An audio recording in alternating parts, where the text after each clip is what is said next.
Russia has announced its imminent withdrawal from the southern Ukrainian city of Kherson, the only regional capital it has captured since February's full-scale invasion, and which it illegally annexed just weeks ago. Kherson was a key win for Russia as it tried to advance along Ukraine's Black Sea coast. But with troops straddling the Dnipro River and a Ukrainian offensive that has hammered Russian supply lines, Moscow's top military brass has now announced a retreat towards defensive positions on the other side of the river.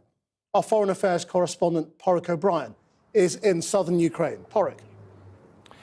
Krish, the Ukrainian line on this retreat is that if it walks like a retreat, if it talks like a Russian retreat, it's not necessarily a retreat. But let's assume for a moment that this is real, that that is what it is. Here is why that matters. Remember, Kherson was annexed. There were sham referendums. Officials were installed, proxy officials, a deputy governor, that deputy governor catapulted out of nowhere and put into this position of power. He was killed in a car crash today, which we will come to. But in terms of Putin's psyche, Kherson belongs to Russia. It is part of Russia. So if Russian troops are retreating, it equals abandonment.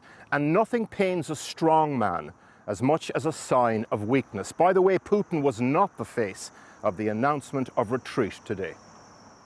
The Russian admission of defeat in Kherson city was televised, although of course that's not how it was billed. The choreography went like this. Stony-faced Russian commander in Ukraine, General Sergei Surovikin, advises his boss that the best option is for their forces to withdraw from Kherson city across the Dnipro River. I understand it's a very difficult decision, but at the same time, we will save the lives of our servicemen. Defense Minister Sergei Shoigu agrees and orders it to be so.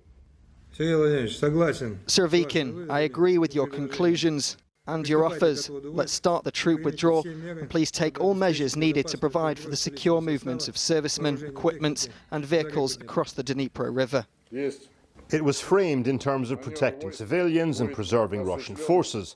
It was a retreat, or at least the presentation of retreat, by PowerPoint. We'll unpick what this means in a moment, but first, how did we get here?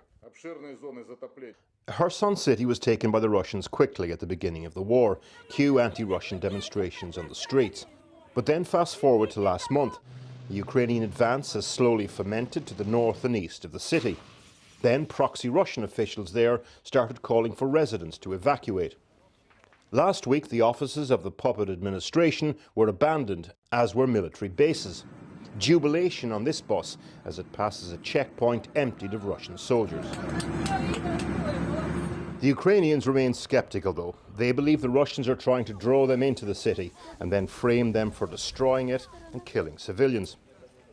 This is Kirill Stremisov, the Russian-appointed deputy governor of Kherson, the poster boy of annexation in the area.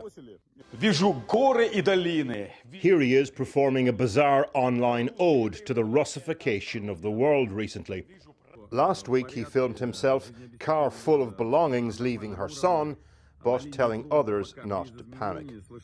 Today it was reported that he had died in a car crash, suspiciously timed just before the Russian retreat was announced. Things were already murky in Kherson.